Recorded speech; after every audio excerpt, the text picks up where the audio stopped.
j'ai redécouvert l'histoire d'une certaine manière et cette histoire m'était en fait souvent peu connue parce que ce que Hélène Legray a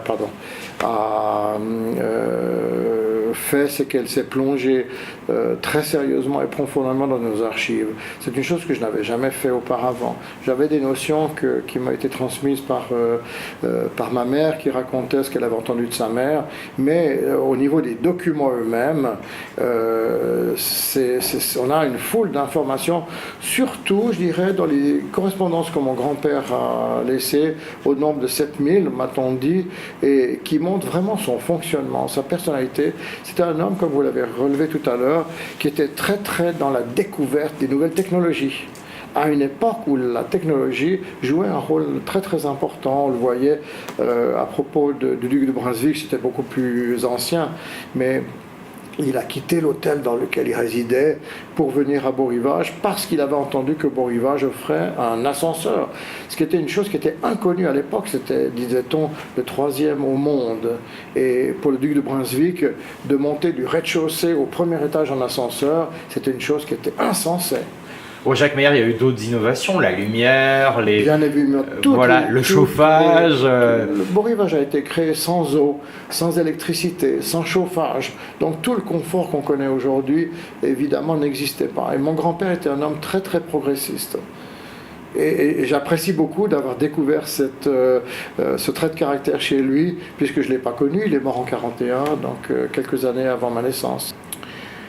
Les racines hôtelières de ma famille remontent au début du XVIIe siècle.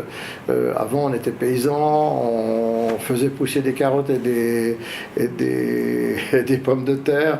On s'est aperçu très très vite que c'était moins fatigant et plus profitable d'en faire de la soupe et de la vendre, c'est-à-dire de mettre ces choses-là à la disposition du public. Et la vocation est née comme ça, de se mettre à la disposition du public. Et c'est des éléments, des vertus, je dirais aujourd'hui, qui, comme toute chose, ont été commercialisées. Mais cette dimension-là nous échappe un petit peu, bien qu'elle soit essentielle. Donc, bien évidemment, c'est le rôle d'une famille de faire perdurer les valeurs dans lesquelles elle croit. Je vois de plus en plus, en fait, en prenant de l'âge, que c'est une notion qui, quelque part, est en train de disparaître. Les rapports humains sont... Voilà, bien qu'ils soient facilités par les nouvelles technologies, ont tendance à diminuer. Et pourtant, c'est tout à fait fondamental. On se pose des questions très philosophiques à ce sujet-là, mais pour nous, dans une famille qui avons toujours vécu très très proche, puisque quand j'étais enfant, je jouais dans l'hôtel avec les collaborateurs, les collaboratrices. On a une connaissance et une appréciation qui est aussi un héritage que nous avons reçu d'une époque où la relation entre le personnel, on disait les maîtres et les employés, si vous voulez. C'est ce que j'ai connu dans mon enfance, était très très forte, mais c'était des rapports de solidarité quelque part. Le maître, on le voyait, vous l'avez vu dans Downton Abbey, les employés passaient leur vie au service de leur maître, ils y étaient attachés, et leur maître était absolument responsables de leurs employés à tous les niveaux. Ils s'occupaient de leur retraite, c'est eux qui prenaient en charge la retraite. Et j'ai même connu, il y a bien des années, mon père est décédé en 1978, mais il avait un ancien employé qui avait fait la réouverture après la guerre. Et lors de sa retraite, eh bien, il lui a permis de garder l'appartement qu'il avait eu toute sa vie au service de l'hôtel, et gratuitement en plus. Donc ça, c'est un mode de fonctionnement qui est en dehors des normes d'aujourd'hui. J'étais chargé, quand j'étais très jeune, quelquefois d'aller amener le livre d'or à un client ou d'amener un bouquet de fleurs ou de transmettre, si vous voulez, l'accueil de ma famille pour une raison ou une autre. Ils n'avaient pas pu le faire eux-mêmes. Et évidemment, pour moi, c'était extrêmement intimidant de voir ces gens dont tout le monde parlait. Aujourd'hui, pour certains, on les a oubliés, mais je me revois encore aujourd'hui dans le couloir du 3e, amenant le livre d'or, qui était un livre d'or qui datait de 1923, à une actrice dont j'ai oublié le nom aujourd'hui, ça reviendra, mais je me rappelle comment j'étais habillé, et, comment je me sentais, j'étais vraiment très très intimidé. Et ça crée des liens très particuliers avec l'environnement dans lequel vous êtes et qui plus tard devient votre responsabilité. Et on sait très bien que le public qui fréquente une maison un peu légendaire comme Beau Rivage est un public particulier. Et ça fait partie de son histoire, ça fait partie aussi de ses anges quelque part. D'accord. Bon, il y a une personnalité qui marque l'histoire de Genève, de la Suisse et du monde, c'est Sissi, l'impératrice. Oui. Malheureusement, décédée à l'hôtel. On pense que voilà, l'histoire est tragique, évidemment, mais elle s'est passée ici. Et pour vous, ça fait partie de votre histoire, et c'est même ce qui arrive, peut-être ce qui est le plus raconté autour de l'histoire de l'hôtel. Comment on vit ça alors? Est-ce qu'on le vit comme quelque chose quand même qu'on doit faire exister, expliquer, raconter avec force détail, ou on essaye de pas trop en faire, je ne sais pas. Alors à l'époque, j'étais adolescent et ça a été une rencontre. On parlait très peu de l'histoire de Sissi, et pourtant c'était l'époque où les films étaient sortis, les films de Marichka étaient sortis avec Romy Schneider, et j'étais conscient en fait de l'importance du personnage et de l'événement, mais en fait ça ne me touchait pas beaucoup quand un couple de journalistes de Chicago est venu et était mandaté pour tourner un court-métrage sur cette histoire-là, et on m'a demandé de jouer le rôle de Lucchini.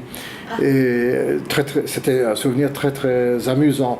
Par la suite, je me suis rendu compte de l'importance que ce personnage avait pour le public, un public très très vaste.